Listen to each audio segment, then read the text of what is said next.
Bonjour à toutes et à tous, j'espère que vous allez bien. On se retrouve dans une nouvelle vidéo pour parler des news de la semaine qui se sont passées donc cette semaine. Mais avant ça, je vous invite à liker pour donner de la visibilité à la chaîne et à vous abonner si jamais ce n'est pas encore fait. Alors on commence.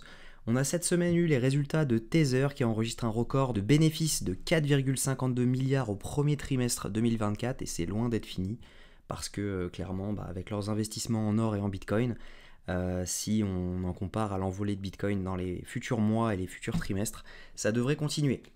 On a CZ, le fondateur de Binance, qui a été condamné qu'à 4 mois de prison pour blanchiment d'argent. On s'attendait plus à 4 ans et au final ça a été 4 mois. D'ailleurs c'est un record historique parce que c'est l'homme le plus riche qui a été emprisonné actuellement aux États-Unis. On n'avait jamais eu quelqu'un d'aussi riche, donc 42 milliards de fortune. On a également les ETF BTC et ETH qui démarrent lentement à Hong Kong car ils ont enregistré seulement un volume de 12 millions de dollars donc sur les premiers jours, sur le premier jour, la première journée de cet ETF. Et donc on va voir maintenant si jamais à la suite on aura un peu plus d'entrée sur cet ETF. On a FTX qui a vendu la deuxième partie de ses Solana pour 232 millions de dollars pour 100 dollars par Solana environ.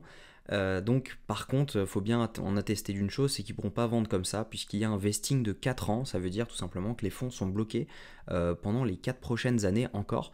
Donc 100 dollars maintenant, oui c'est un bon prix, on verra maintenant si dans 4 ans ça l'est toujours. On a Coinbase qui prend désormais en charge le réseau Lightning Network pour tout simplement aller beaucoup plus vite pour ses clients, pour recevoir et envoyer donc de la crypto Bitcoin. Donc ça c'est vraiment intéressant parce que ça va permettre à Coinbase de passer des contrats avec donc des entreprises pour accepter, pour accepter les paiements en Bitcoin.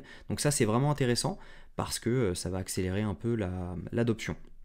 On a MicroStrategy qui a racheté encore pour 8 millions de dollars de Bitcoin et qui compte maintenant 214 000 Bitcoin. Donc c'est énorme. Ils ont un wallet quand même qui est assez conséquent. Donc voilà, ça c'est super. On a Avalanche qui s'associe à Stripe pour faciliter l'achat d'Avax en fiat.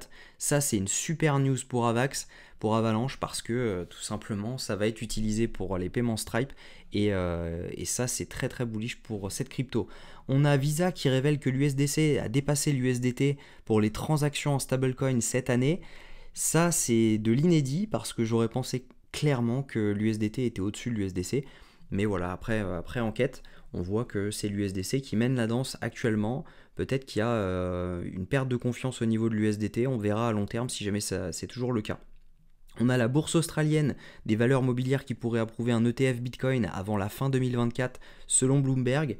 Donc ça c'est super parce que ça ouvre encore un nouveau marché d'ETF et tout simplement ça augmente encore l'adoption.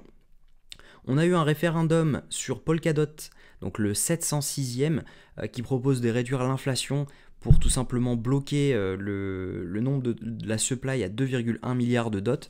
Et on a eu un refus donc de toute la majorité, environ 98% de refus. Donc la team voulait donc bloquer les tokens à 2,1 milliards et les personnes possédant des Polkadot ont un droit de vote. Et ils ont refusé à 98% tout simplement parce que le stacking est beaucoup plus intéressant qu'une supply qui est bloquée. Donc à voir maintenant si à long terme ça a un impact négatif sur le prix. Mais voilà, pour le moment on maintient à 7 dollars sur le DOT. On verra, moi j'ai des objectifs qui sont beaucoup plus hauts là-dessus.